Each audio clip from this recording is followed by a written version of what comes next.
बताइए, क्या सुझाव है आपके पास? मेरे सुझाव का नाम है कालिया नाग।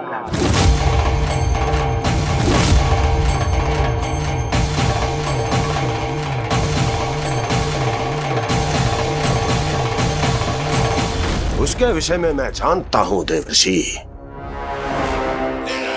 तो समस्या ये है कि मैं स्वयं उससे मिलने नहीं जा सकता, उससे भेंट नहीं कर सकता। उस कृष्ण की हत्या के लिए उसको वृंदावन जाने के लिए तैयार नहीं कर सकता। तो मत जाइए उसके सामने और ना उसे भेजिए कृष्ण के सामने। हर बार आप किसी ना किसी असुर को अपने शत्रु के क्षेत्र में भेजते हैं, जहां शत्रु उसका सामना करने के लिए पूरी तरह से तैयार होता है और आपका असुर मारा जाता है। इस बार शत्रु को युद्ध स्थल चुनने का अवसर मत दीजिए महाराज। इस बार योजना का जाल ऐसे बुनिए कि कृष्ण स्वयं उसके पास जाने के लिए विवश हो जाए। कालिया नाग स्वयं काल है, मृत्यु का दूसरा नाम है। उसके विष का उपयोग अपने लाभ के लिए कीजिए महाराज। वैसे कालिया के विष की अधिकता का अनुमान तो होगा ही आपको।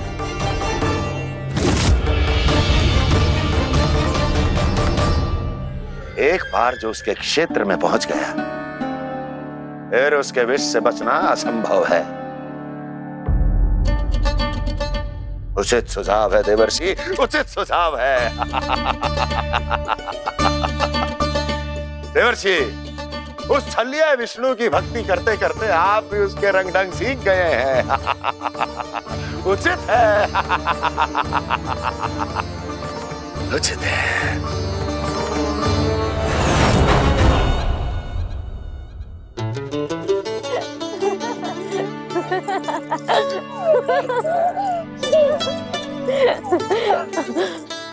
बस बस, बहुत आनंद ले लियो लल्ला। बस अब दूध पी ले। ठहर ठहर, गर्म है। जी ले ले भी।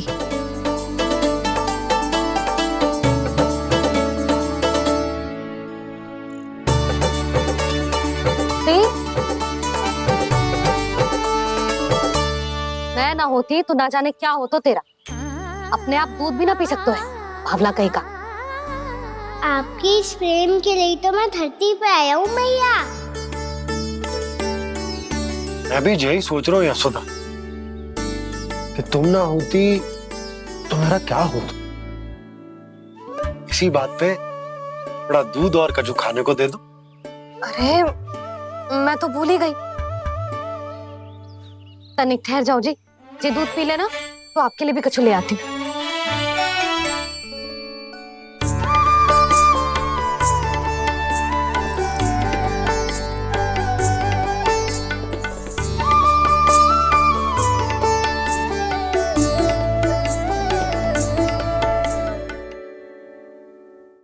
प्रणाम महाराज।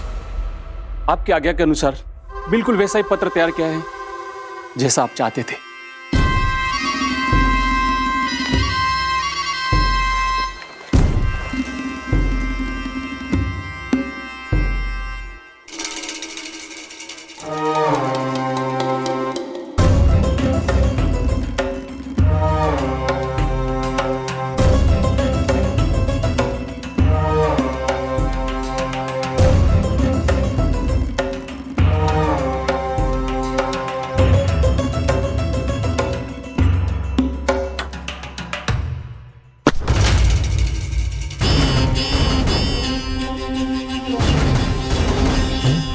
कृष्ण जन्म से लेकर आज तक ये मेरी सबसे महत्वपूर्ण योजना है। इसका सफल होना निश्चित है दूत, किंतु केवल वही करना जैसा मैंने कहा है। जाओ।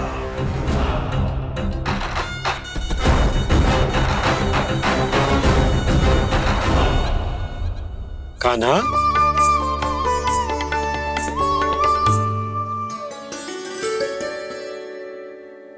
क्या होगा?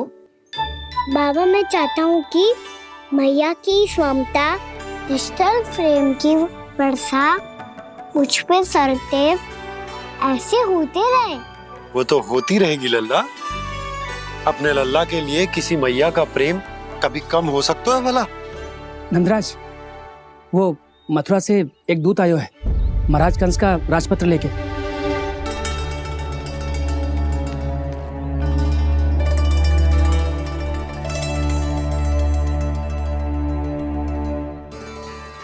कान्हा, अब क्या करने वाला है?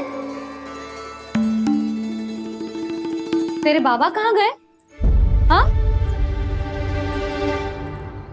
कंस मामा का खेल आरंभ हो गया है, पर मैया वो सब सुनेगी तो व्यर्थ चिंतित हो जाएगी। बस थोड़ा बाहर गया मैया, कछु खा लिया से। बाहर इस समय?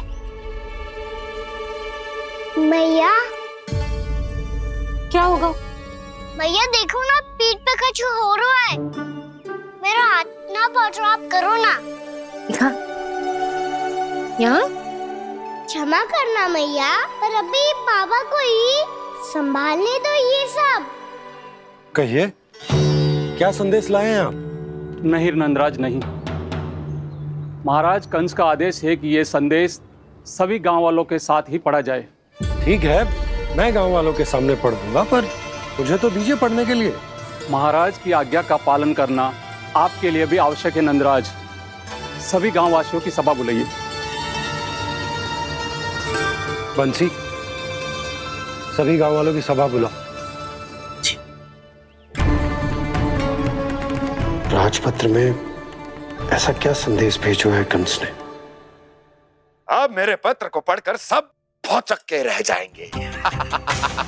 और वो कृष्ण, उस कृष्ण के पांव के नीचे से तो भूमि खिसक जाएगी, आकाश फट पड़ेगा, बिजलियां गिर जाएंगी। प्राप्ति, ओ प्राप्ति, कंस का पत्र।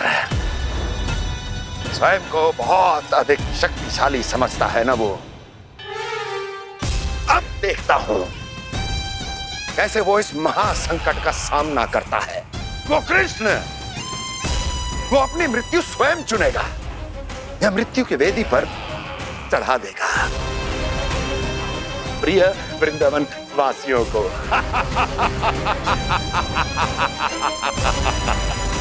अब आएगा आनंद प्राप्ति, अब आएगा आनंद। सबको इकट्ठा करवा के ही पढ़वाएगो। अवश्य ही कोई विशेष संदेश दिया होगा कंस ने। मैं भी यही सोच रही हूँ सुलक्षणा जीजी, कछु ना कछु तो विशेष है, पर जे हो क्या सकता है? ऐसा क्या हो सकता है? सभी गांव वासियों के सामने कहा जाए, कछु तो विशेष अवश्य लग रहा है। बाहर तक कोलाहल क्यों हो रहा है? मैया, मैया, अब क्या होगा? मैया देखो ना, सर पे कछु हो रहा है। लल्ला, नारायण ने तुझे हाथ दिए हैं ना? पीठ की बात अन्य थी। अपने सिर की सेवा स्वयं कर। सर पे तो हाथ पहुंच रहा है ना?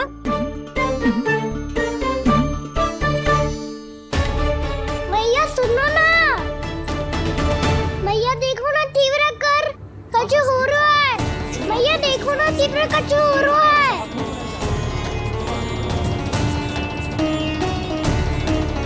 सब लोग आ चुके हैं, अपना संदेश सुनाइए आप। गोपराज नंद और सभी वृंदावन वासियों को सूचित किया जाता है कि मथुरा अधिपति और आप सभी के महाराज कंस ने कल सुबह भव्य पूजा का आयोजन किया है। इसके लिए राज्य को वृंदावन के क्षेत्र के निकट यमुना नदी के मध्य में खिलने वाले 1 कोटि कमल के पुष्पों की आवश्यकता है। इसीलिए आप सभी को यह आदेश दिया जाता है कि ये सभी कमल के पुष्प प्रथम पहर से पहले राजसभा में पहुंचा दिए जाए। तो सारे वो भी प्रथम पहर से पहले कैसे हो सकते हैं? यदि आप ऐसा करने में असफल रहे तो इसे राज आज्ञा का उल्लंघन माना जाएगा और राजद्रोह के आरोप में आप सभी को कड़े से कड़ा दंड दिया जाएगा। स्मरण रहे यदि कल की पूजा में इन 1 कोटि कमल के पुष्पों का ना पहुंचने के कारण कोई व्यवधान आया तो समस्त वृंदावन वासियों को दोषी माना जाएगा और पूरे गांव को निवासियों सहित धूल में मिला दिया जाएगा। कल प्रथम पहर तक का ही समय है आप सबके पास।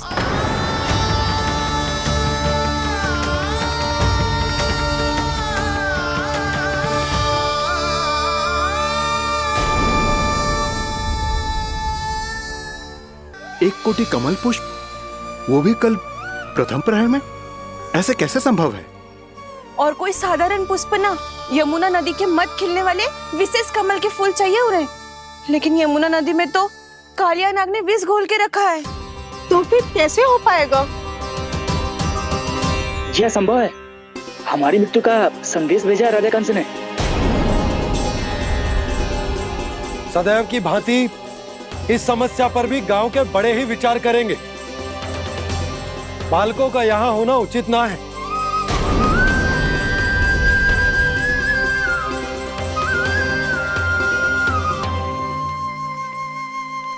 लल्ला ले जे गेंद ले, जा अपने सखाओं के साथ खेल।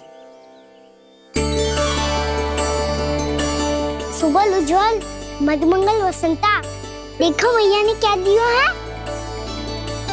चलो खेलें, बहुत आनंद आएगा आज।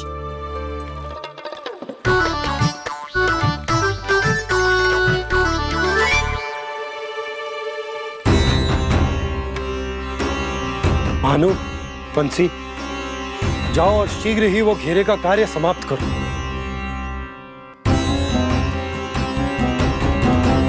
पर कछु ना कछु तो करना पड़ेगा ना।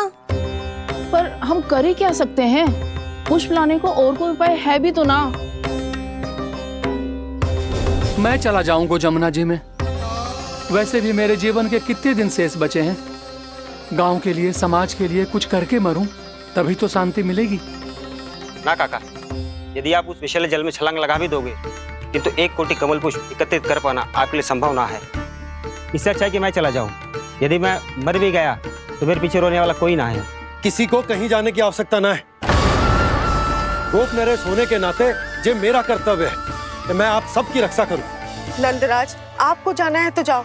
हरिया, काका, भैया सब चले जाओ। लेकिन आपको पता है वहाँ का जल कितना विषैला है। आप लोग एक क्षण भी जीवित नहीं रह पाओगे। फिर कैसे इकट्ठा करेंगे 1 कोटि कमल पुष्प? आप बात तो सही कह रही हैं शांति। उस दुष्ट कंस ने ऐसी मांग रख के हम सबको फंसा दिया। हम में से कोई भी क्यों ना चला जाए और इस संकट का समाधान ना निकले को। कान्हा, बताना कौन सा खेल खेलें? गेंद पकड़ खेलते हैं। पर एक बात सुन लो सब, कोई भी तीव्र गति से ना फेंकेगा गेंद को। भैया ने फ्रेम बनाई है मेरे लिए।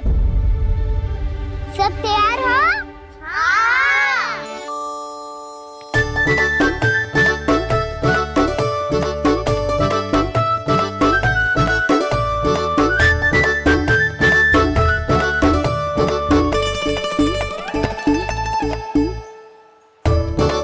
मुझे दो, मुझे दो।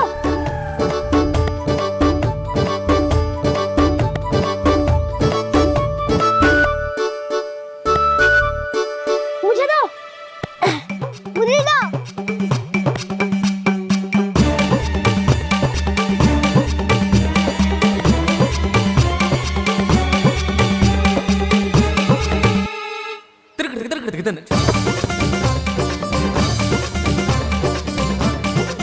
कान्हा, इतनी धीरे से फेंकेगो तो कैसे आनंद आएगा?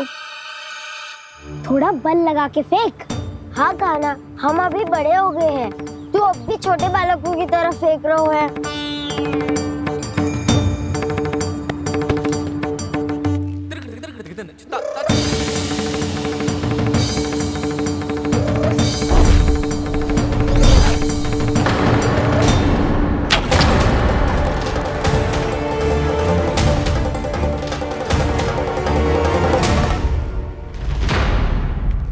दीदी जी क्या करो कान्हा?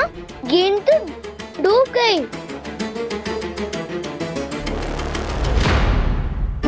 अच्छा, तो ये सब इसकी योजना का भाग था ताकि ये कालिया का सामना कर पाए। तुम सबने तो कही थी तीव्र गति से देखो सिखवा दी ना मेरी गेम मुझसे नदी में। अब मुझे जाके लानी पड़ेगी। रुक जा काना। जी क्या बोल रहे थे काना? इसमें तो बहुत संकट है। कोई भी संकट मेरी मैया का उपहार खोने से बड़ा ना है। बहुत प्रेम से बना के उन्होंने दी थी। हे नारायण, कोई उपाय समझ में ना आ रहा है। मैया, हम कैसे करेंगे हम अपने गांव की रक्षा? कीड़े पड़ेंगे उस दुष्ट को। यदि उसके कारण किसी के प्राण चले गए तो कौन सा फल मिलेगा उसे इस पूजा का? तुम सही कह रही हो यशोदा। हमारे पास कोई और दूसरा विकल्प भी तो ना है। यदि हमने मथुरा की राज आज्ञा का पालन ना किया तो इसका दुष्परिणाम पूरे गांव को भुगतना पड़ेगा।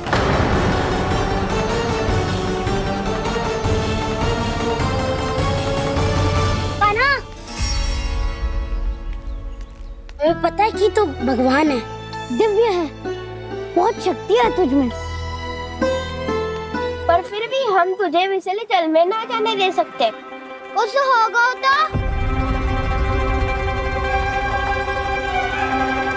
तुम सब इतनी हट कर रहे हो तो ठीक है, ना जाऊंगा। गेट कहाँ गिरी है, कितनी दूर गई है, ये तो देख लूं, ताकि उसे बाहर निकालने का कोई उपाय ढूंढ पाऊं।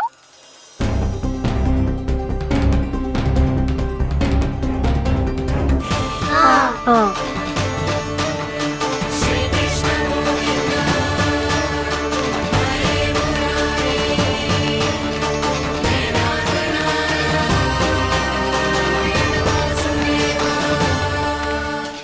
कान्हा की ये लीला तो समझ ही नहीं आ रही। पहले इसने देवश्री नारद को मथुरा जाकर कंस को भड़काने के लिए कहा, फिर स्वयं ही दुखी भी हो गया कि अब इसका रहस्य सबके सामने खुल जाएगा। और अब भी स्वयं ही तो इसने कहा था कि गेट बहुत महत्वपूर्ण है, फिर स्वयं ही उसे नदी के विषैले जल में फेंक दिया।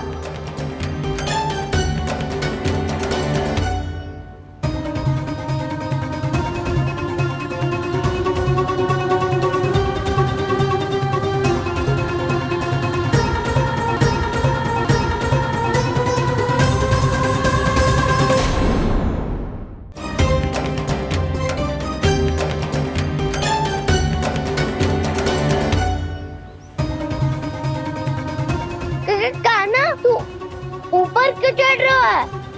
अरे ऊंचाई से देखूंगा तभी तो गेंद दिखेगी।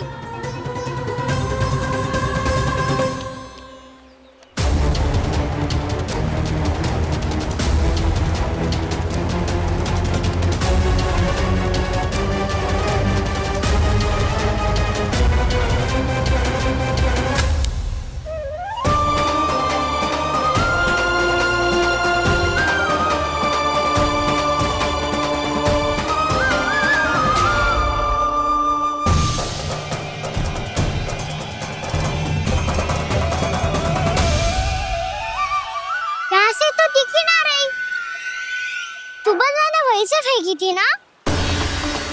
ना वहाँ से फेंकी थी। कहाँ से? नहीं कहना वहाँ से। समझ ना आ रहा, ठीक बताना कहाँ से फेंकी थी?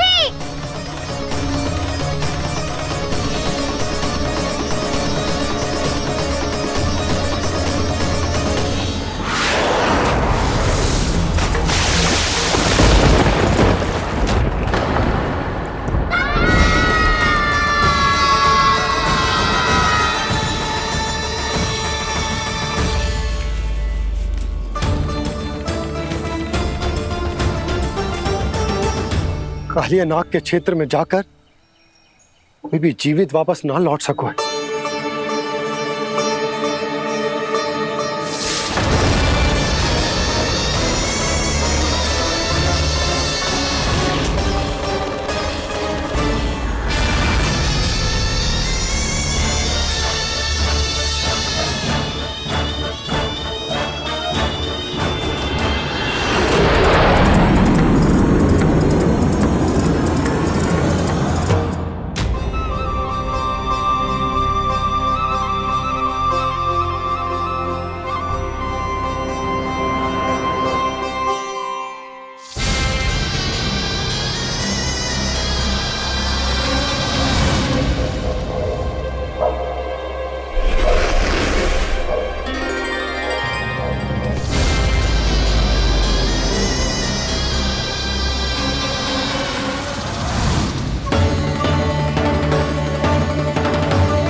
कालिया नाग तो उसे देखते ही निकल जाएगा।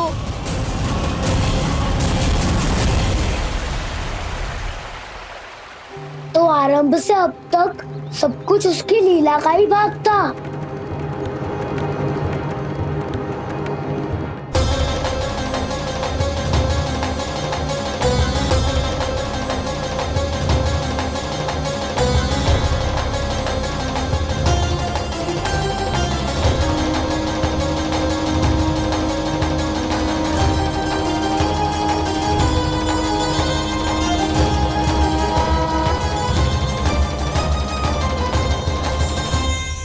इतना सुंदर रूप, मन मोहने वाली मुस्कान, अद्भुत तेज और भगवान जैसी दिव्यता। कौन हो तुम? हाँ, तुम्हें देखकर तो हम सब सम्मोहित ही हो गए।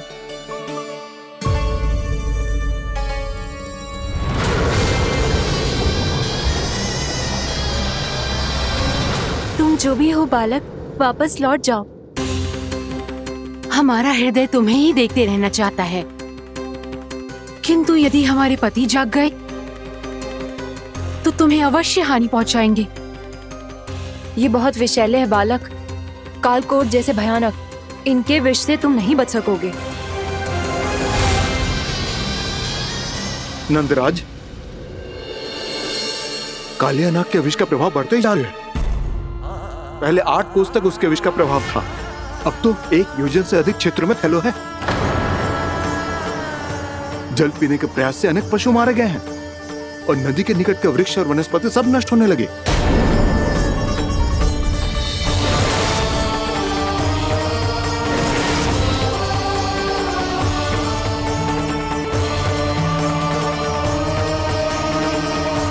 इनके विष की तीव्रता इतनी अधिक है बालक कि इनके संपर्क में आने वाले को तड़पने का भी अवसर नहीं मिलता।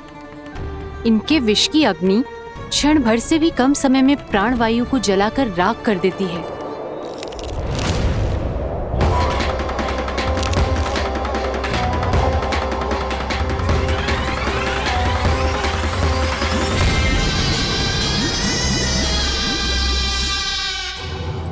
तब तो समस्या और भी गंभीर हो जाएगी। मैंने तो सुनो है कि कालिया नाग कम से कम 2 योजन लंबा है, सैकड़ों फन है उसके।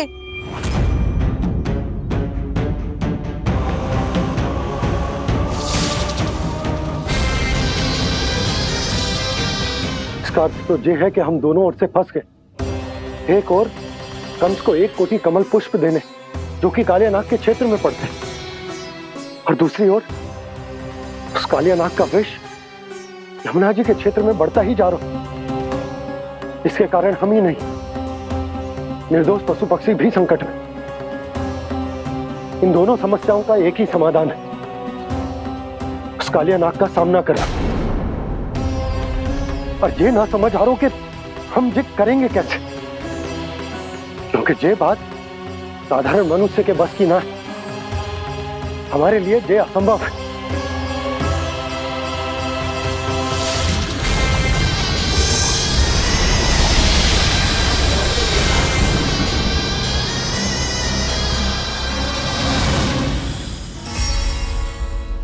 अब तो तुमने अपनी आंखों से भी देख लिया बालक, ये कितने विषैले हैं।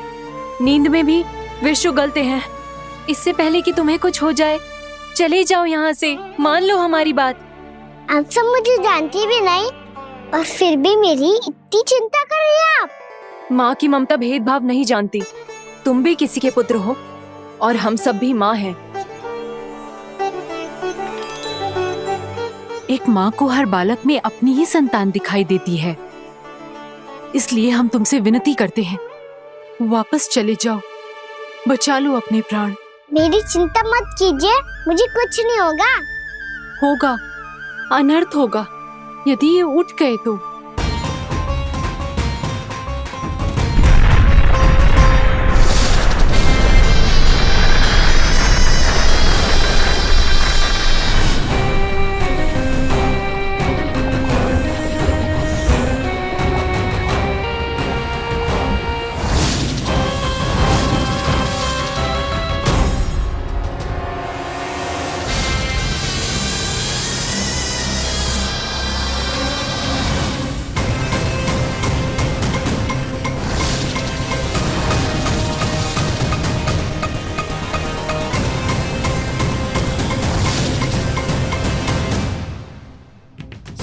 होते हुए भी अपने इश्क को केवल वही देख सकता है जो अपना अभिमान त्याग चुका हो।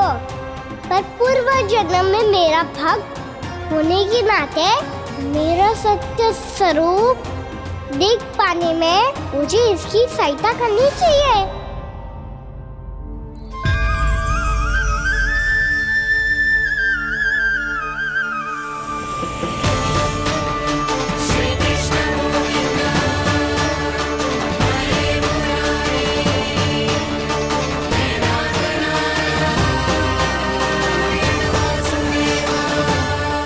देखो हमारा छोटा सा कान्हा कैसे डट के खड़ा हुआ है, इतने विशालकाय, इतने महाभयंकर सबके सामने।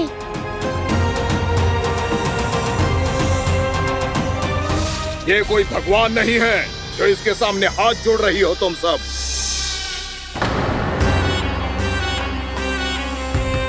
एक सामान्य साधारण बालक है ये, जो ये तक नहीं जानता कि इसके सामने है इसका काल, कालिया। तू कौन है बालक? मेरे इतने निकट आकर भी तू जीवित कैसे है? मेरी नहीं, अपनी चिंता करो कालिया। बहुत मनमानी कर ली तुमने। अब बस मैं तुम्हें रोकना हूँ। अब बस मैं तुम्हें रोकना हूँ। मैं तुम्हें रोकना हूँ। बित्ते भर का है तू, मेरे विष के बारे में जानता ही क्या है? और कहता है मुझे रोकने आया है। किससे? किससे रोकना चाहता है तू मुझे? मुझे क्रोध दिलाने की भूल मत कर बालक। अपनी फुंकार से ही तेरी इस मुस्कुराहट को अंतिम मुस्कुराहट बना सकता हूं मैं। शीघ्र बता, कौन है तू और किसने भेजा है तुझे? तुम्हें आवाज भी है कि अपनी पुकारों से तुम कितना विष भूल चुके हो।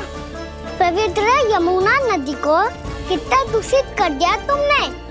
और यही नहीं, तुम्हारे कारण निकट के जीव जंतुओं, वृक्ष, वनस्पतियों सबको हानि पहुंच रही है। तो क्या? मुझे उससे क्या? मुझे है आपत्ति है मुझे तुम्हारी इस व्यवहार से, और इसीलिए तुम्हें यहाँ से जाना होगा।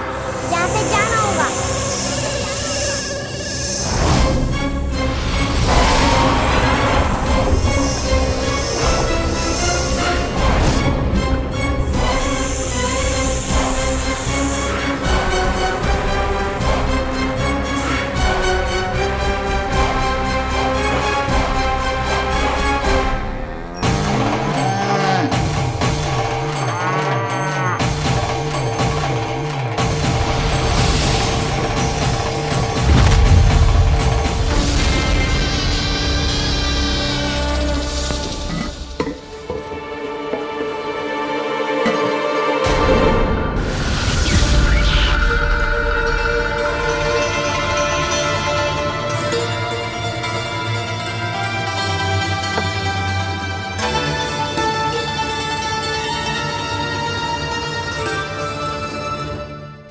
मुझे आदेश देने का साहस भी कैसे किया तूने? इस क्षेत्र को मैंने अपना राज्य बनाया है, मेरा परिवार रहता है यहाँ, और तू मुझे यहाँ से जाने के लिए कह रहा है? हाँ, क्योंकि तुम्हारे यहाँ रहने के कारण अन्य जीवों को हानि हो रही है, और मैं ऐसा नहीं होने दे सकता। मैं तो बस वही कर रहा हूँ जो एक सर्प का स्वभाव है। विष फैलाना स्वाभाविक है मेरे लिए, इसलिए मुझे चुनौती मत दे बालक। चुनौती तो मैं दे चुका हूँ कालिया। अब तो बस तुम्हें स्वीकार करनी है।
अपनी भूल को पहचानो कालिया। तुम जो कर रहे हो अनुचित है।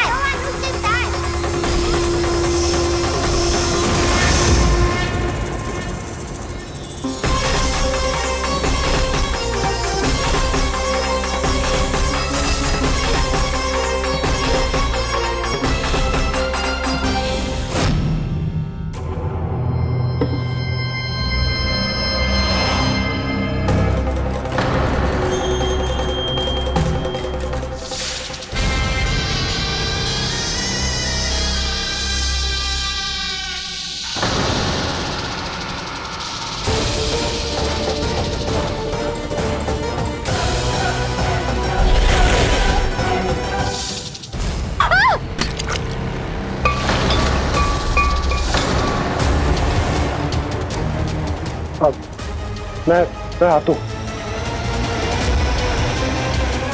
क्या हो गया सुधा? मुझे आवाज हो रहा है जी, कछु ना कछु गड़बड़ है। यशोदा, जो समस्या हमारे सामने है, हम सभी उसका समाधान खोजने में जुटे। तुम विश्वास करो, मैं कोई ना कोई समाधान अवश्य ढूंढ लूंगा। हम कैसे भी करके वो कमल के पुष्प उस कंस तक पहुंचा देंगे। नाना, समस्या उससे कहीं अधिक है, उससे कहीं अधिक बड़ी, उससे कहीं अधिक भयानक है।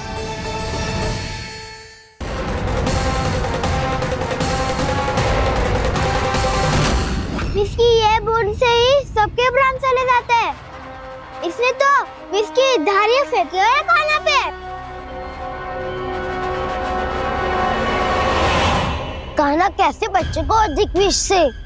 इसका विष तो क्या, ये सर स्वयं भी छू तक नहीं पाएगा हमारे कान्हा को।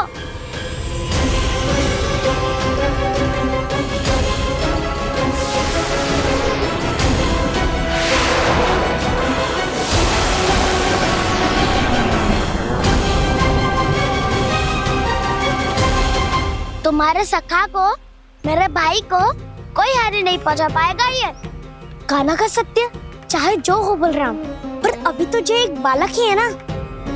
देखो कैसे विष के कारण स्थिर हो गया है।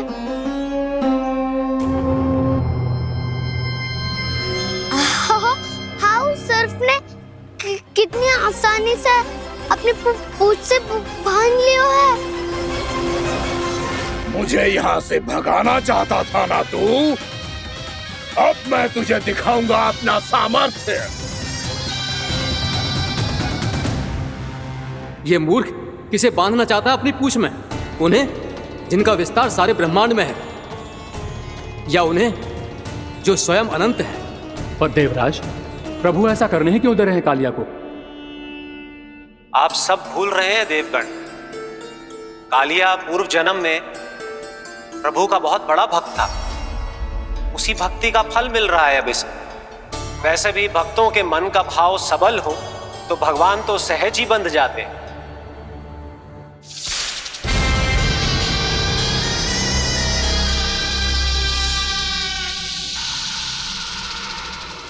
बलराम, तुमने ही तो कही थी कान्हा को कछु ना होगो। देखो उस दुष्ट ने चारों ओर से जकड़ लियो है।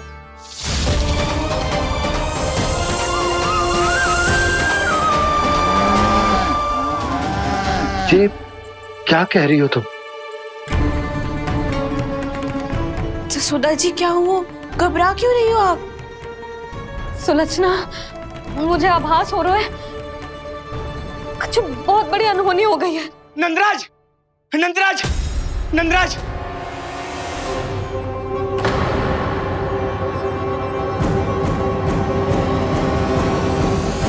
नंदराज, कान्हा ने जमना नदी में छलांग लगा दी है।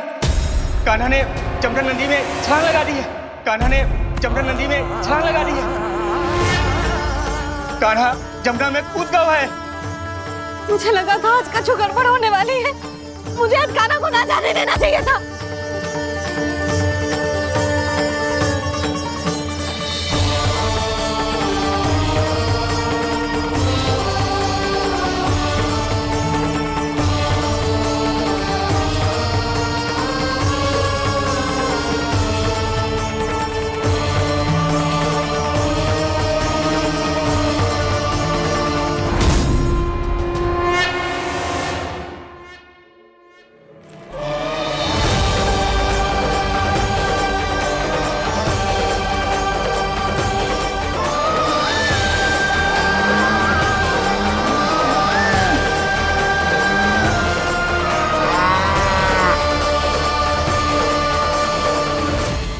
फिक्र कच्चू करो ना।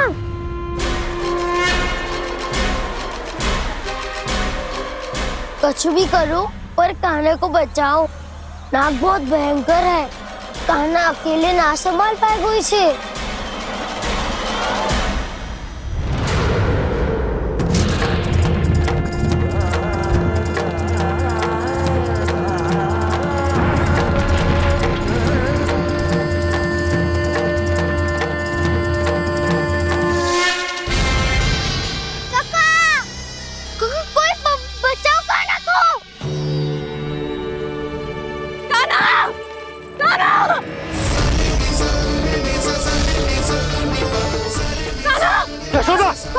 यशोदा रुको। छोड़ दो मुझे, छोड़ दो मुझे। रुक जीजी संभालो, बावली हो गई क्या? जीजी संभालो। कान्हा, कान्हा।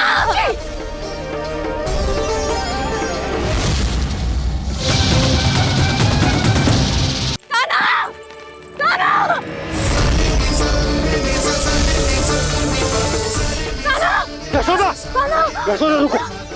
छोड़ दो मुझे, छोड़ दो मुझे। रुक जीजी संभालो, बावली हो गई क्या? जीजी संभालो। देखो अब कैसे तुम्हारे अस्थियों को तोड़कर छोटे छोटे टुकड़ों में बदल दूंगा मैं।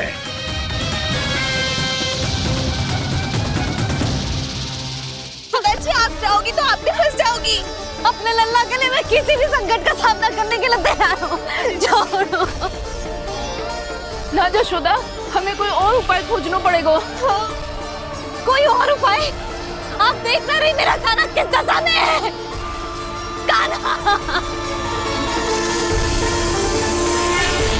मैया के वश में नहीं है, नहीं तो ये अपने लल्ला के लिए साक्षात काल का भी सामना कर ले। ये तो केवल कालिया नाग है।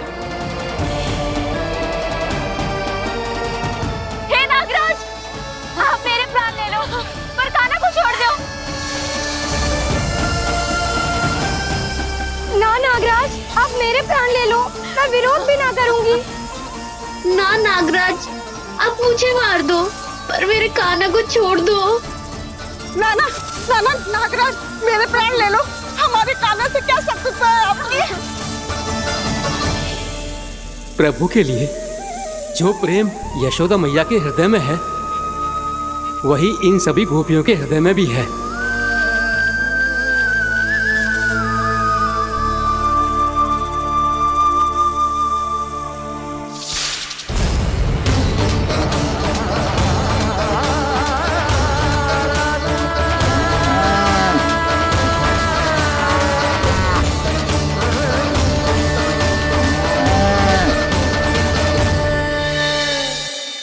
यशोदा, यशोदा,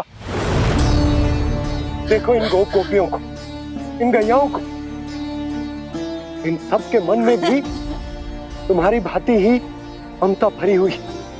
वो सब भी कान्हा से उतना ही प्रेम और स्नेह करती है, उतनी ही ममता से भरी हुई है जितनी कि तुम। तो तुम ही सोचो, जिसके साथ इतनी ममता और इतना स्नेह, इतना प्रेम, उसका कोई क्या कर सकता है? उस कालिया नाग का वेश इस सब आशीर्वादों के सामने कछु न है। कछु करो जी, उसे बोलो वो मेरे प्राण ले ले, मेरे कान्हा को छोड़ दे। यशोदा,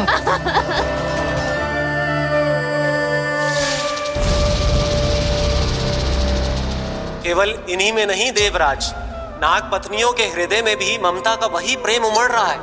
देखिए। मैं आपके हाथ जोड़ती हूँ स्वामी, इस बालक को छोड़ दीजिए। ये अवश्य ही कोई दिव्य आत्मा है स्वामी।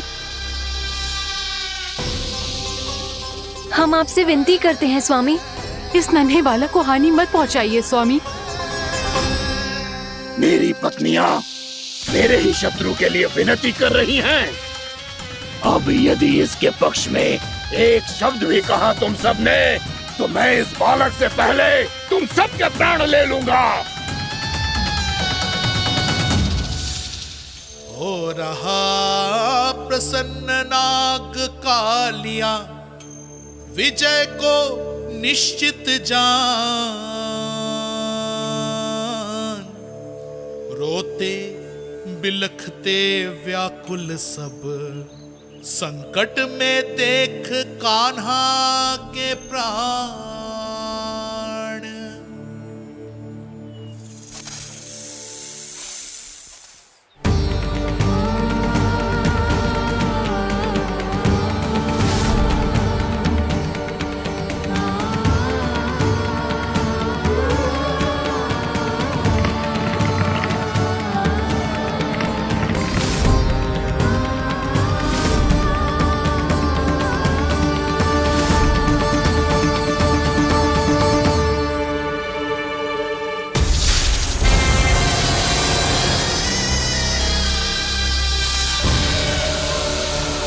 कुछ करो जी, मेरे लल्ला को बचा लो, कोई तो कुछ करो। जीजी संभालो जसोदा। यशोदा, यशोदा तुम शांत हो जाओ, मैं कान्हा को वापस लेकर आऊंगा, मैं रक्षा करूंगा उसकी। ना नंदराज, नंदराज नहीं, कम से कम आप तो समझो नंदराज, कालिया के पास आप जाओगे तो आप भी फंस जाओगे।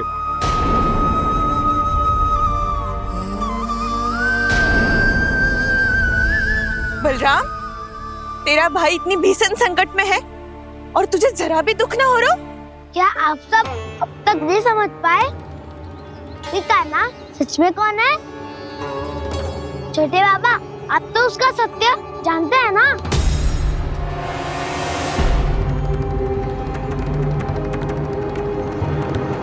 मानता हूँ कि आप सब कान्हा के रहस्य के बारे में नहीं जानते, पर क्या उसके जन्म से आज तक घटी एक से बढ़कर एक विचित्र घटनाओं को भी भूल गए हैं आप सब?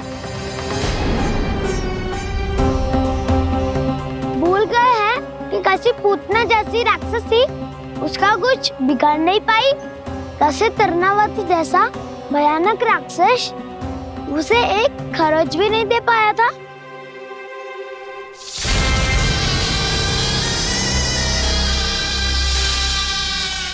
आप सबने अपनी आंखों से देखा था ना, बकासुर से कान्हा की रक्षा करने देवता स्वयं आए थे, पर सत्य तो ये है कि वह सभी देवता भी उस असुर के सामने असमर्थ हो गए थे।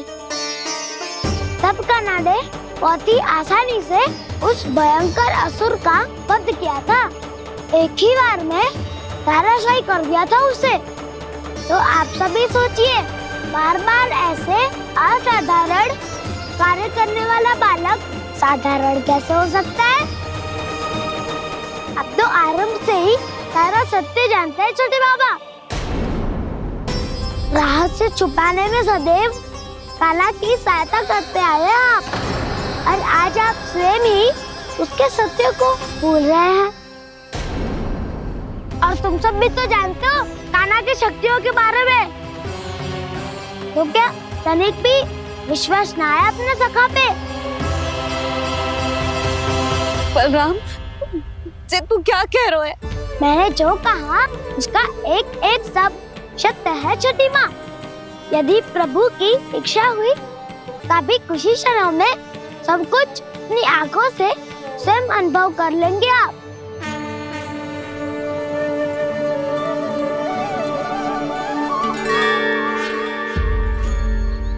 शांताकारं भुजगशयनं पद्मनाभं सुरेशं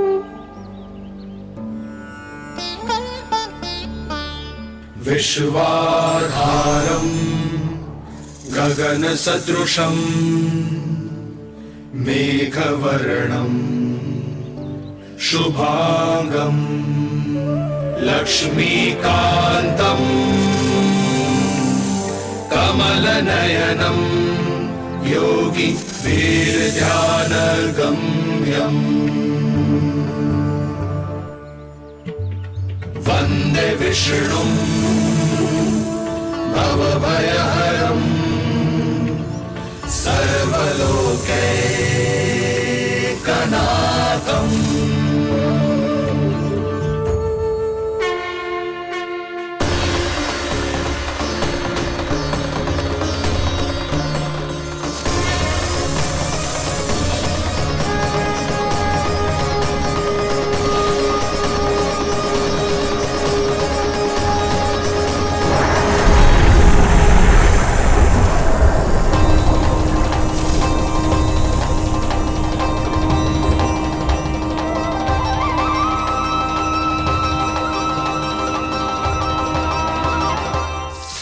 क्या लगता है बालक कि तू मेरी जकड़ से निकल गया तो अब बच जाएगा तू?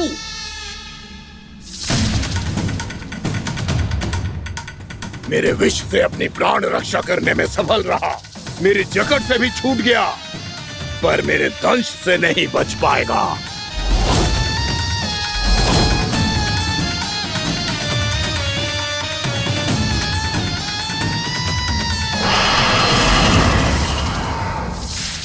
अब भय से भाग रहा है, पर मैं तुझे मृत्यु देकर रहूंगा।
मेरा नन्हा सा कान्हा कितनी देर भाग पाएगा?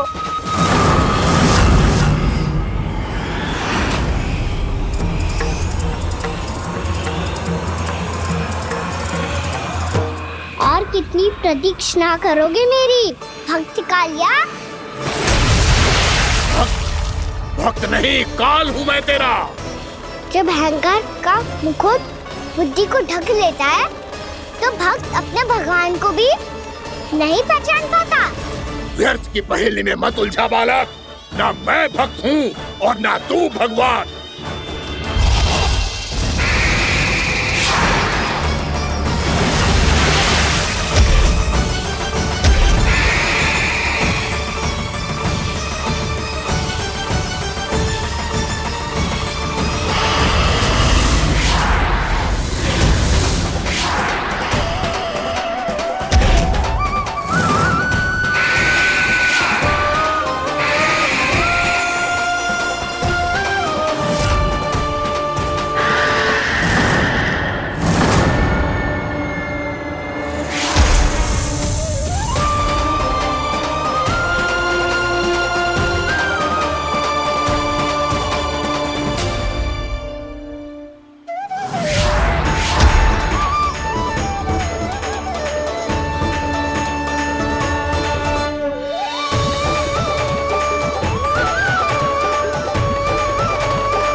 जिसके लिए इतने व्याकुल हो रहे थे, उसे छूकर कालिया नाग का हलाहल जैसा विष भी चरणामृत बन गया है और यमुना जी के जल में फैल चुके विष के प्रभाव को भी नष्ट कर रहा है।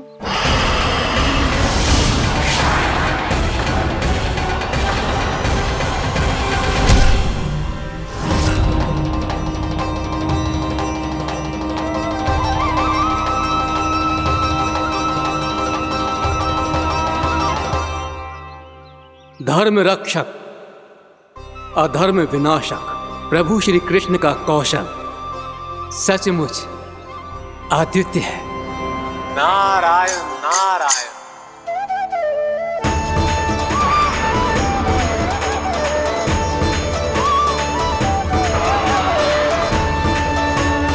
मेरा भार तुम्हारे भीतर के अहंकार का प्रतीक है कालिया। अब तुम्हारा अहंकार, तुम्हारा अनपान मेरे पाँव के नीचे है और तुम्हारी पूंछ अर्थात तुम्हारे प्राण मेरे हाथ में। अब तुम क्या करोगे भक्त?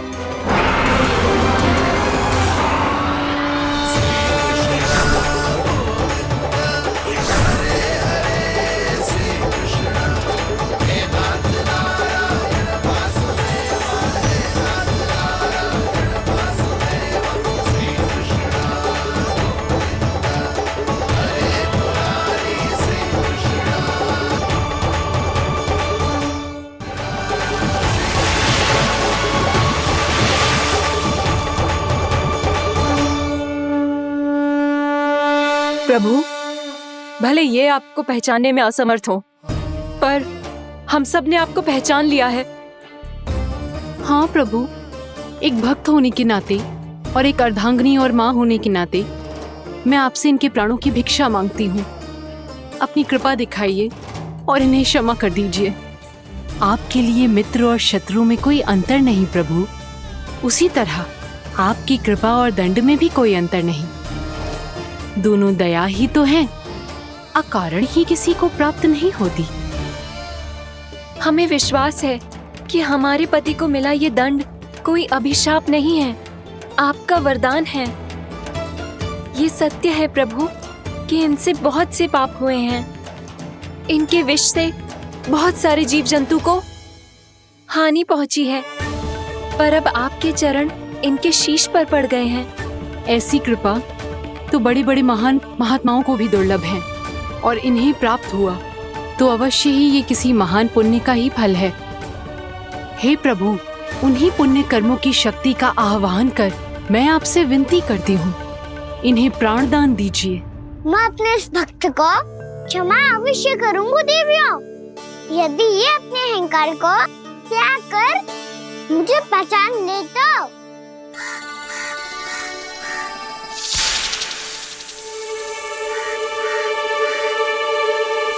मैं तुम्हें श्राप देता हूँ, जितनी विषैली तुम्हारी जिह्वा है उतने ही विषैले सर्प बन जाओ तुम।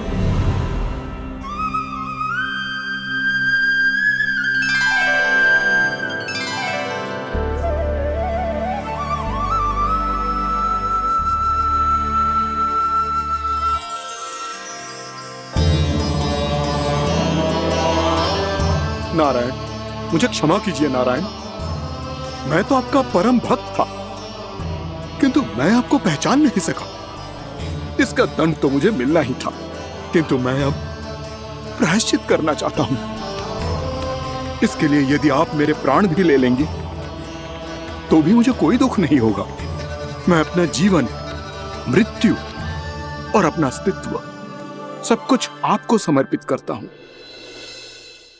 तुम्हें तुम्हारी क्रोध के कारण श्राप मिला, जिसे विशाल सर्प के रूप में तुम्हारा जन्म हुआ, और सर्प का तो स्वभाव है विष फैलाना। इसीलिए तुम्हें दंड नहीं दूंगा मैं, सिर्फ सभी अपराधों का पश्चाताप कर लिया। इसीलिए मैं तुम्हें क्षमा करता हूँ कालिया।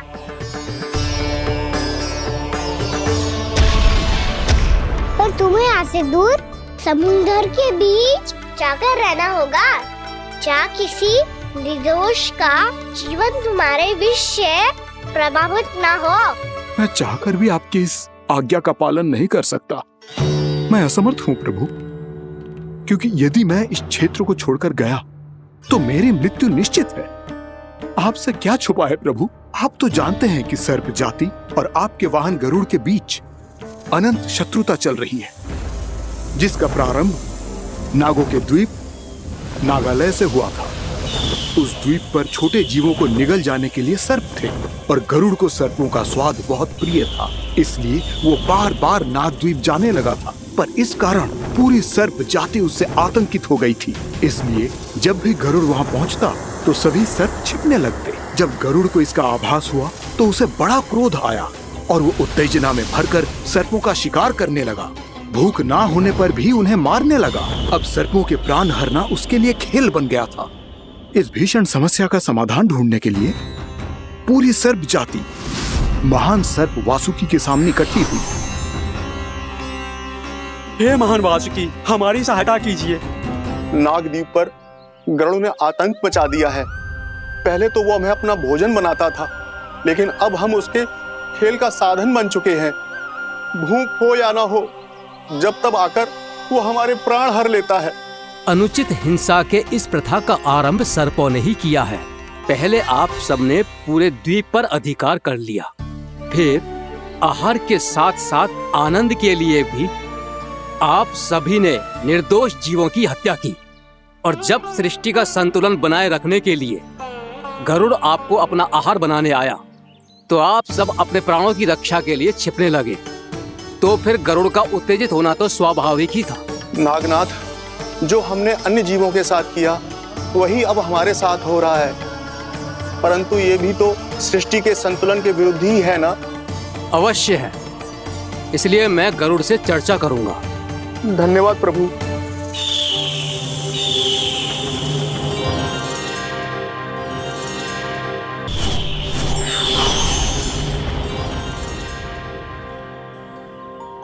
श्री नारायण के वाहन पक्षीराज गरुड़, मैं संपूर्ण सर्प जाति की ओर से आपसे एक निवेदन करने आया हूँ। कहिए, क्या कहना चाहते हैं आप? हे पक्षीराज, यदि आप हम पर ऐसे ही आक्रमण करते रहे तो शीघ्र ही हमारी प्रजाति समाप्त हो जाएगी। इसीलिए हमारी आपसे विनती है, यदि आप उचित समझें तो सर्पों के किसी एक घर से हम आपको एक सर्प प्रतिदिन अर्पित करेंगे। आप उसको आहार बनाइए और अन्य सर्पों को जीवित रहने का अधिकार दीजिए। मुझे स्वीकार है। तब से प्रतिदिन किसी एक घर से एक सर्प गरुड़ के भोजन के लिए भेजा जाने लगा। समय के साथ मेरे घर की भी बारी आई, परंतु मैंने एक बहुत बड़ी भूल कर दी। समय आ गया है स्वामी, आज गरुड़ के आहार के लिए इसे चुना गया है। कौन है यह गरुड़ और क्यों दूं मैं इसे कोई भेंट? स्वामी, सभी सर्प राज्यों और गरुड़ के बीच में यही समझौता हुआ है, हमें इसका सम्मान करना ही होगा। मैंने कोई समझौता नहीं किया, मैंने कोई वचन नहीं दिया और ना ही मैं किसी गरुड़ से भयभीत होता हूँ। यदि इस राज्य में किसी को सर्पों को अपना आहार बनाने का अधिकार है तो वो केवल मुझे है। अब से गरुड़ को दी जाने वाली हर भेंट मुझे दी जाएगी, महाविषधारी महान नागराज कालिया को। यह और कुछ नहीं, मेरा अभिमान था प्रभु, और यह मेरे इस जन्म की सबसे बड़ी भूल थी, क्योंकि फिर जब गरुड़ को इस बारे में पता चला तो। कालिया, अभिमान में आकर तूने अपने काल को ललकारा है। जिस कालिया के नाम में ही काल छिपा है, तू उसे ललकारने का दुस्साहस कर रहा है। गरुड़ स्वयं को भगवान विष्णु का वाहन कहता है, तो वाहन का ही कर्म कर। स्मरण रख, इस धरती के सर्वश्रेष्ठ योद्धाओं के लिए भी मैं मृत्यु का दूत हूँ। विनाश काले विपरीत बुद्धि। तुझ जैसे मूर्ख सदा इस युक्ति को सार्थक करते आए हैं। अपने विनाश को आमंत्रण किया है तो अब भोग।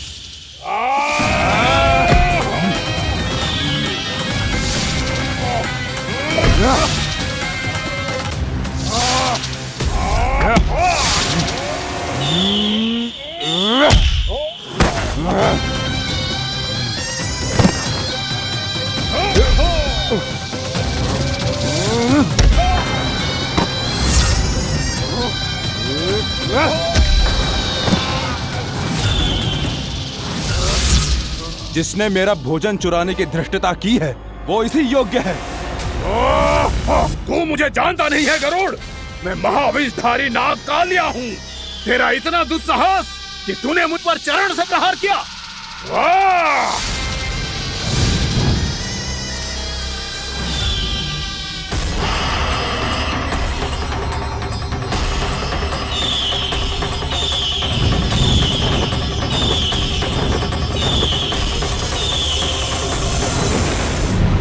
मैं अपने अभिमान में भूल गया था कि गरुड़ मुझसे कहीं अधिक शक्तिशाली है। इसलिए अपने प्राणों की रक्षा करने के लिए मैं एक स्थान से दूसरे स्थान भागने लगा। नदियां, पर्वत, यहां तक कि मैंने सागर भी लांघ डाला, पर मैं जहां भी जाता गरुड़ के रूप में मेरा काल वहीं आ जाता। इसीलिए मृत्यु की आशंका से भयभीत होकर मैं अपने बड़े भाई मां कद्रू के प्रथम पुत्र अनंत शेषनाग से राय लेने चला गया। भैया, मैं यहां आपसे आपकी सहायता लेने आया हूं। मेरी एक छोटी सी भूल के कारण यह गरुड़ मेरा पीछा कर रहा है। मुझे हर समय, हर स्थान पे ढूंढते रहता है। यदि उसने मुझे ढूंढ लिया तो वो निश्चित ही मेरे प्राण ले लेगा। मुझे कोई ऐसा स्थान बताइए जहां मैं अपनी पत्नी और अपनी संतानों के साथ शांति से रह सकूं। तुम यमुना नदी के किनारे वृंदावन क्षेत्र में जाके वास करो कालिया। गरुड़ वहां प्रवेश नहीं कर सकता, क्योंकि उसे ऋषि सोबरी का श्राप मिला हुआ है।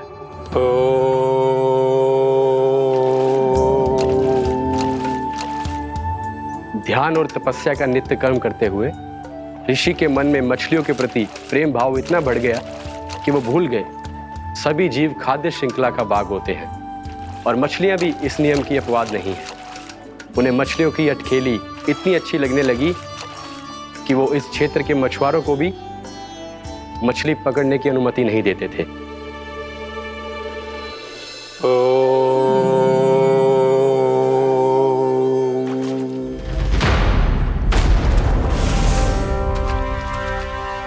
उस दिन वो उस पक्षी को नहीं रोक पाए, पर तब से सावधान रहने लगे। यहां तक कि अपने साधना से भी अधिक ध्यान वो पक्षियों पर केंद्रित करने लगे। ठहरो! इसी क्षण अपनी चोंच में पकड़ी इस मछली को छोड़ दो। तुम्हें इन मछलियों का आहार नहीं करना चाहिए पक्षीराज। ये तो खाद्य श्रृंखला का नियम है ऋषिवर। यदि मैं इनका आहार नहीं करूंगा तो कोई और पक्षी कर लेगा। मैं अपने आनंद या प्रतिशोध के लिए इनके प्राण नहीं ले रहा। ये तो बस मेरा भोजन है। पर यह मेरा तपस्या स्थल है। तुम यहाँ शिकार करके मेरी साधना में विघ्न नहीं डाल सकते पक्षीराज। यदि आपकी यही इच्छा है तो मैं आज के बाद यहाँ नहीं आऊंगा।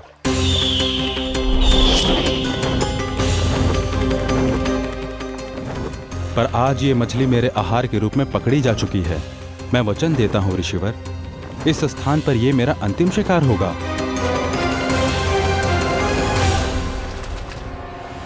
आज के बाद यदि तुमने वृंदावन की निकट उड़ान भी भरी तो तुम सैकड़ों टुकड़ों में फटकर मारे जाओगे पक्षीराज। ये मेरा श्राप है।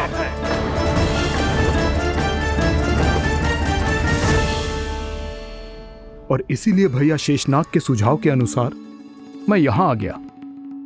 पर अब यदि मैं कहीं और जाऊंगा तो मेरे प्राण नहीं बचेंगे प्रभु। निश्चिंत रहो कालिया, अब से गरुड़ तुम्हें कोई हानि नहीं पहुंचाएगा। अब तुम्हारे फनों पर मेरी पक्षिंग बन गए कालिया, इसीलिए अब से तुम्हें गरुड़ से कोई भय नहीं होगा। निश्चिंत होकर अपने परिवार के साथ गहरे समुद्र में चले जाओ और सुख से शांति से निवास करो। पर ध्यान रहे निर्दोष जीवों को हानि ना पहुंचे। आपने मुझे जीवन दान दे दिया प्रभु, इस उपकार से मैं कृतज्ञ हूँ प्रभु। आदेश दीजिए, मैं आपकी सेवा कैसे करूं?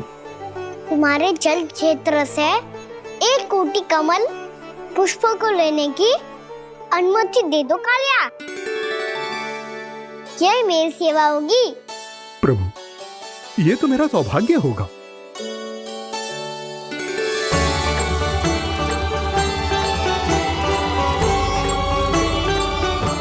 1 कोटि के स्थान पर हम 3 कोटि कमल पुष्प ले आए प्रभु।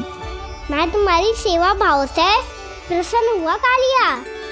रमणक द्वीप पर चले जाओ ताकि तुम्हारे कारण फिर कभी किसी निर्दोष जीव को हानि ना पहुंचे और न ही तुम्हारा विष मेरे प्रिय यमुना नदी के जल को दूषित कर पाए। मैं तुम्हें आशीर्वाद देता हूँ।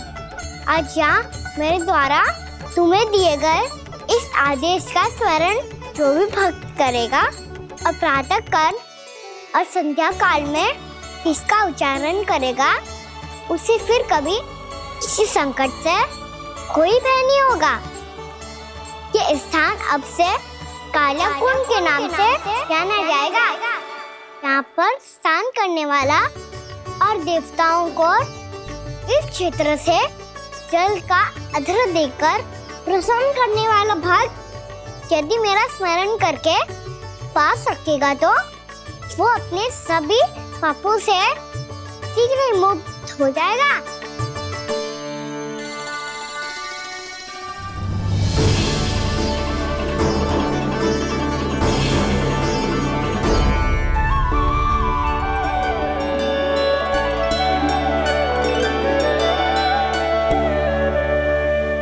कौन है जी भगवान जिसने अभी अभी कालिया जैसे विशाल विस्तर का सामना किया? क्या एक साधारण बालक जो शीत की अधिकता से ठिठुर रहा है? क्या करूं? मैं लल्ला को ममता के आंचल में छुपा लूं या भक्त बनकर प्रभु की लीला देखती रहूं? क्या करूं मैं? कितना ठंडा था जल, बहुत सर्दी लग रही है। सर्दी से तड़पते हुए कैसे देखूं इसे? अभी जाके अपने पल्लू से सुखाती हूँ, हृदय से लगा के स्नेह की आंच दूंगी तो सर्दी पल भर में छूमंतर हो जाएगी।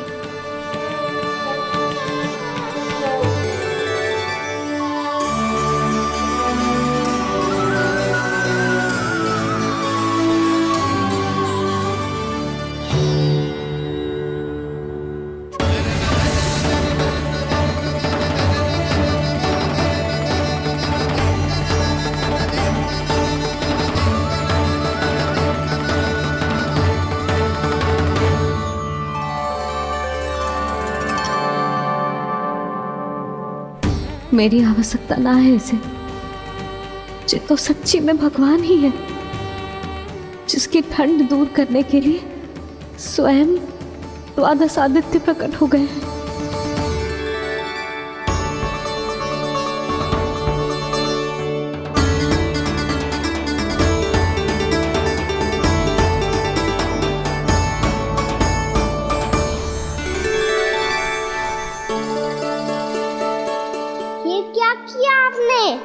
मैया मुझे अपने हृदय से लगाने वाली थी कि आप सब प्रकट हो गए।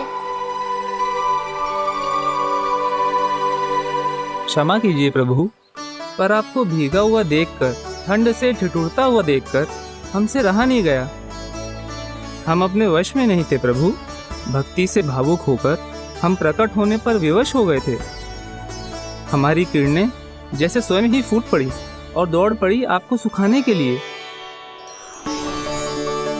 मैं आपका प्रेम, आपकी भक्ति समझता हूं आदित्यगण, और इसीलिए इस समय मैं जहां खड़ा हूं, इस स्थान को द्वादश आदित्य टीला के नाम से जाना जाएगा। द्वादश आदित्य टीला के नाम से जाना जाएगा। हम धन्य हो गए प्रभु। अरे कहाँ जा रहे हैं? जो गड़बड़ किया है उसे सुधारिए तो सही। प्रभु आज्ञा दीजिए। अपना दाब इतना अधिक बढ़ा दीजिए कि मुझे स्वेद आने लगे, ताकि मैया मुझे स्वेद में लीला देख के और भूल जाए कि मैं भगवान हूँ, और मैया मुझे अपनी गोद में उठा के ले जाए।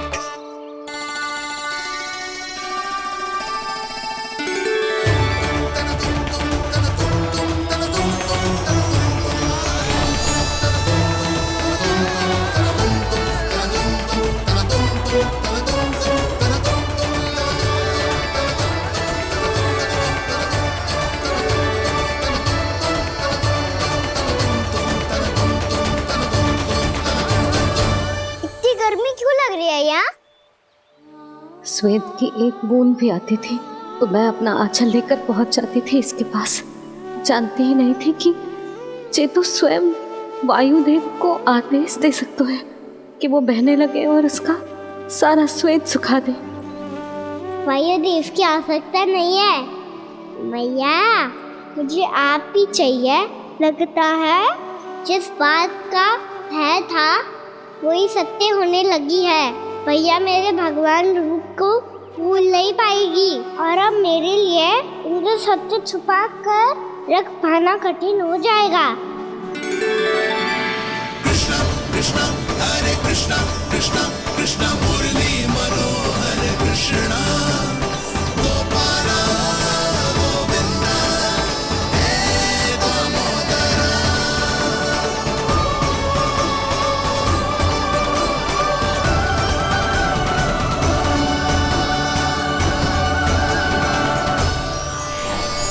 प्रभु, आपके श्वेत से बने इस प्रसंगदान सरोवर का प्रणाम स्वीकार कीजिए।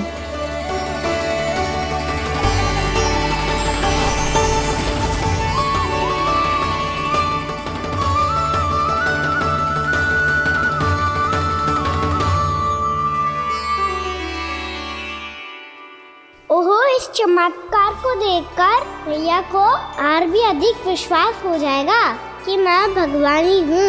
अब कैसे मनाऊं मैया को कि मैं इनका लाई हूँ। बाबा है ना, अब तो यही सहायता करेंगे।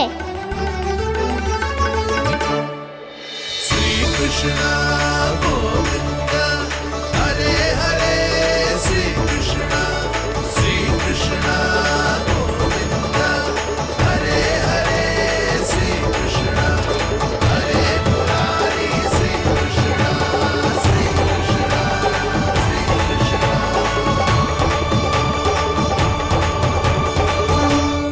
बाबा एक कोटी ना, मैंने तो 3 कोटी कमल पुष्पों का प्रबंध कर दिया है और चिंता करने की आवश्यकता ना है।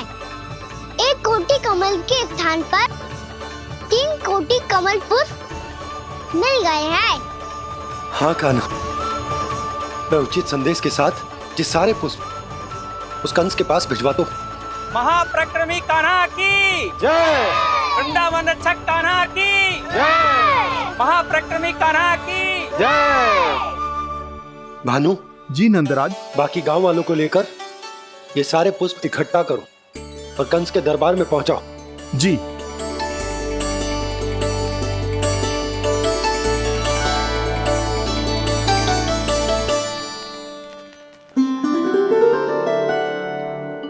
मैया, कौन हो तुम? मुझे पता था मैया, जब आपको सत्य पता चलेगा तो आप मुझे मैया की तरह स्नेह ना कर पाओगी, इसलिए आज तक सत्य छुपा तो आया हूँ ताकि आपकी ममता, आपका प्रेम अनुभव करने का अवसर मिलता रहा है मुझे। और फिर आज को बताया था ना, जो रहस्य तुमने बरसों तक छिपाया था उसका भेद खुलने में तुम्हारा ही योगदान है। मुझे कालिया के शीश पर अपने पद चिन्ह रखकर उसे मुक्त कराना था दाऊ, वचन दिया था मैंने उसे। इसके अतिरिक्त निर्दोष पशु पक्षियों के जीवन को कालिया के विष से ही बचाना था मुझे। इसमें कंस को तो सम्मिलित करना ही था ताकि जब मैं कालिया का सामना कर रहा हूँ तो वो किसी और असुर को समस्या बनाकर वृंदावन ना भेज दे। पर इस सबसे बड़ा एक कारण और था दाऊ, मैं चाहता था कि मैया को सत्य पता चल जाए। पर क्यों कहा ना? क्योंकि मुझे लगने लगा था कि मैया से ये रहस्य छुपाकर इनके साथ धोखा कर रहा हूँ। अपराध बोझ से दबा जा रहा था मैं।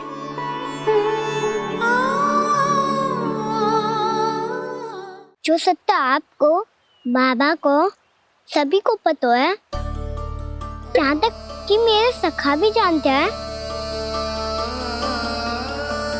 वो सत्य मैंने मैया से छिपाया केवल इसी लोक में कि मुझे इनकी ममता प्राप्त होती रहे। पर ऐसा करके मैं अपने से निस्वार्थ प्रेम करने वाली मैया को धोखा दे रहा था। आप ही बताओ दाऊ, जो इस संसार में मुझसे सबसे अधिक भरोसा कर तो है, उसी के साथ छल कैसे कर सकता हूँ मैं? हाँ, मैं नारायण का अवतार हूँ, पर अपनी मैया का छोटा सा लल्ला भी तो हूँ।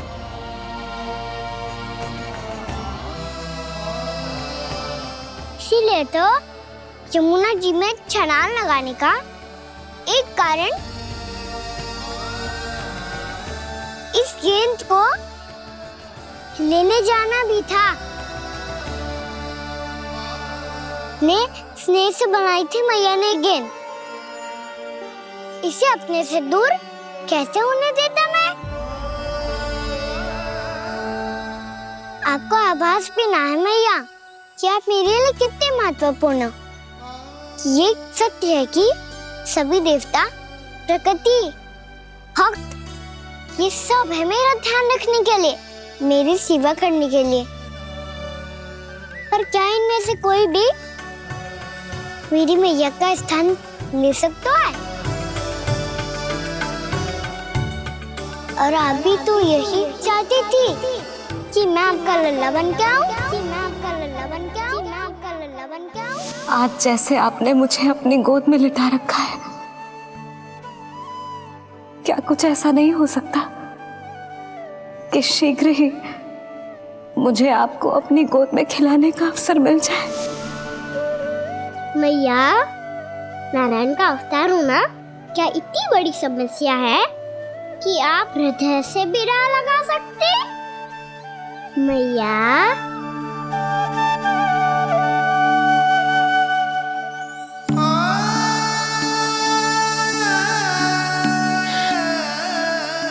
मेरा कान्हा, मेरा लल्ला।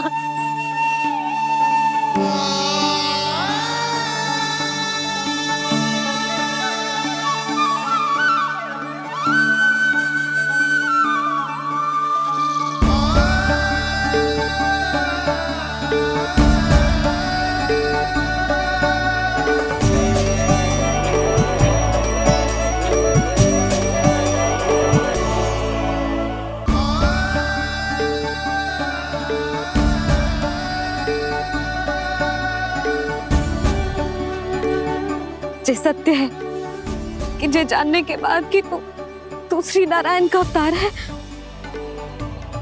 मैं तुझे भगवान की तरह ही देख पाऊंगी।